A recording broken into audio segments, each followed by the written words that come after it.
आज पाकिस्तान के नेता कांग्रेस के शहजादे को पीएम बनाने के लिए दुआ कर रहे हैं। वो मेरे भाई को शहजादा बोलते हैं। ये शहजादे 4000 किलोमीटर पैदल चले हैं। 25 साल हो गए मोदी पर एक पैसे का घोटाले का आरोप नहीं लगा।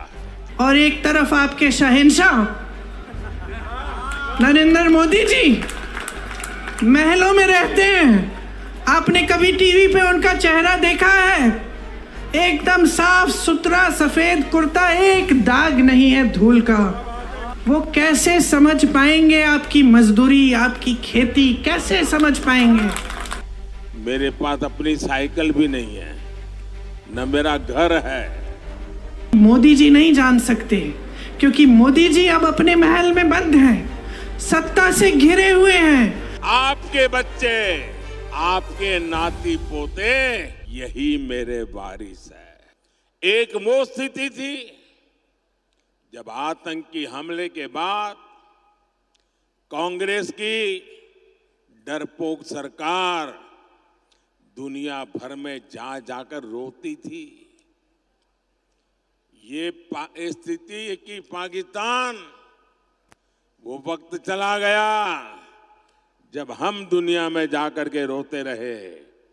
आज स्थिति ये है पाकिस्तान दुनिया भर में जा जाकर के रो रहा है। बचाओ बचाओ चिल्ला रहा है। आज पाकिस्तान के नेता कांग्रेस के शहजादे को पीएम बनाने के लिए दुआ कर रहे हैं। लेकिन मजबूत भारत तो अब मजबूत सरकार ही चाहता है। ये दृश्य दिखाता है पूरा हिंदुस्तान में से हर कोई कहता है मजबूत भारत के लिए मजबूत सरकार। मुझे सीएम और पीएम के रूप में देशवासियों की सेवा करते करते अब 25 साल हो जाएंगे। आपके आशीर्वाद से 25 साल हो गए।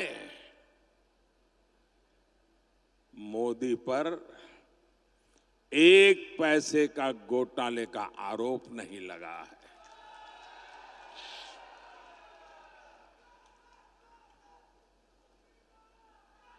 और मेरे लिए तो मेरी ये मां बहनें बैठी है ना, उनकी दुआ, उनके आशीर्वाद ही मेरे लिए बहुत है, काफी है। मुझे जीवन में और किसी की जरूरत नहीं है जी। मैं आज भी पद, प्रतिष्ठा, सुख, समृद्धि, इन सब से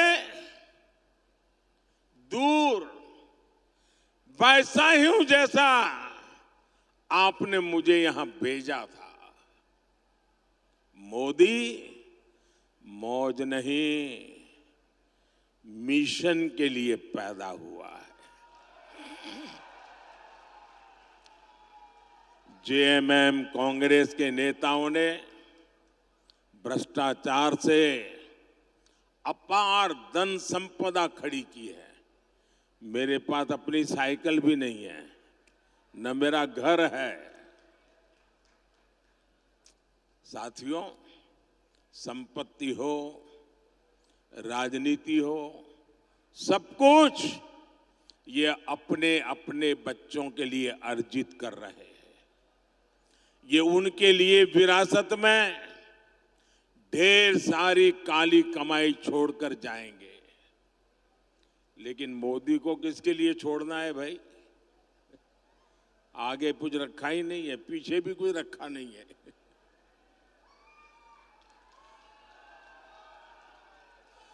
मेरे वारिस तो आप सब ही है। आपके बच्चे, आपके नाती पोते, यही मेरे वारिस है।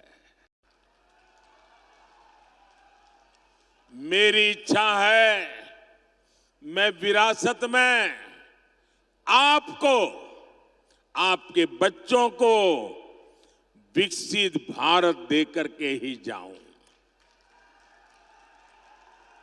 ताकि आपको कभी मुसीबत भरी जिंदगी जीने की नौबत ना आए,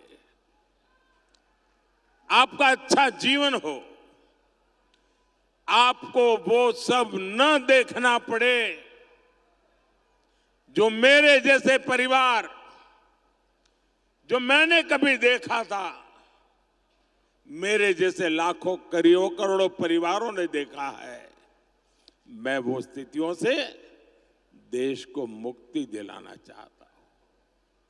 भाइयों बहनों, मेरे जीवन को आप भली भांति जानते हैं।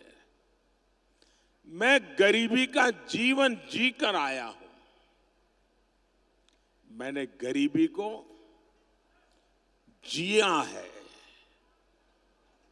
गरीब की जिंदगी कितनी तकलीफ वाली होती है ना, उससे मैं गुजरते गुजरते यहां आया हूं। लेकिन भाइयों और बहनों, ये कांग्रेस के साजिदे मोदी के आंसुओं में अपनी खुशी ढूंढ रहे हैं।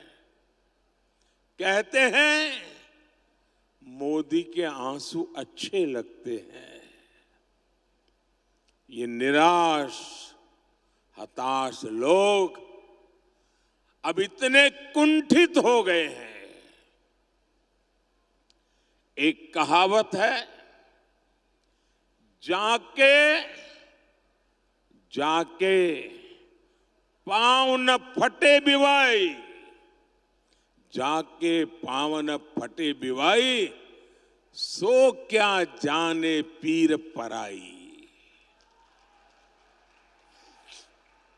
कांग्रेस के शाहजादे की हालत वही है।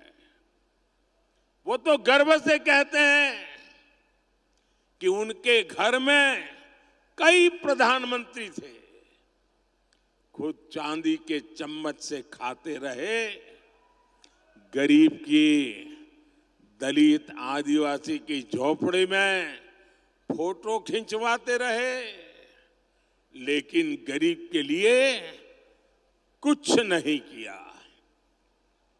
मोदी के 10 साल के सेवा काल में 25 करोड़ देशवासी गरीबी से बाहर निकले हैं। इसलिए वो आज भाजपा को आशीर्वाद दे रहे हैं। जब उनको पता चलता है कि चुनाव आ रहा है और ये किसान आंदोलन कर रहे हैं, हमें वोट नहीं मिलेगा, तब चुनाव के 2 महीने पहले वो कानून बदल देते हैं। ये है उनकी कार्यशैली। वो मेरे भाई को शहजादा बोलते हैं।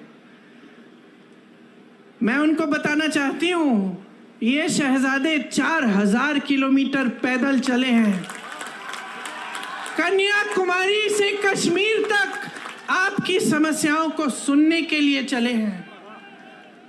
मेरी बहनों से मिले हैं, मेरे भाइयों से मिले हैं, किसानों से मिले हैं, मजदूरों से मिले हैं और सबसे प्यार से मिलकर पूछा है कि तुम्हारे दिल में क्या मुश्किलें हैं, तुम्हारे जीवन में क्या समस्याएं हैं, उनको हम हल कैसे कर सकते हैं। और एक तरफ आपके शहंशाह नरेंद्र मोदी जी महलों में रहते हैं। आपने कभी टीवी पे उनका चेहरा देखा है? एकदम साफ सुथरा सफेद कुर्ता, एक दाग नहीं है धूल का, एक बाल इधर से उधर नहीं हो रहा है। वो कैसे समझ पाएंगे आपकी मजदूरी, आपकी खेती? कैसे समझ पाएंगे? कैसे समझ पाएंगे कि आप किस दलदल में धंसे हुए हो? महंगाई से आप दब चुके हो। हर तरफ महंगाई। मेरी बहनें, मिट्टी के का तेल आज कितने का है? सब्जी खरीदने जाती हो, मिलती है क्या? तुम भाव क्या है उसका? पेट्रोल डीजल का दाम क्या है? मेरे किसान भाइयों, किस तरह से गुजारा कर रहे हो? खेती के हर सामान पे जीएसटी है, हर सामान महंगा हो चुका है। मेरी बहनें, अगर कोई त्योहार होता है, कुछ खरीदना पड़ता है, नए कपड़े, बच्चों के लिए कोई वर्दी खरीदनी पड़ती है, फीस भरनी पड़ती है, कोई बीमार पड़ जाता है, इलाज करना पड़ता है, तो क्या हालत होती है आपकी, ये मोदी जी नहीं जान सकते। क्योंकि मोदी जी अब अपने महल में बंद हैं, सत्ता से घिरे हुए हैं, उनके आसपास जितने भी लोग हैं उनसे डरते हैं, उनको कोई कुछ कहता नहीं है, और अगर कोई आवाज उठा भी ले तो उस आवाज को दबाने की कोशिश होती है। आज उनको ये नहीं पता है कि आप कितनी समस्याओं से जूझ रहे हैं। आप देखिए, यहाँ राजपूत समाज की महिलाओं का कितना अपमान किया गया। मोदी जी ने क्या किया? क्या हटाया उस प्रत्याशी को?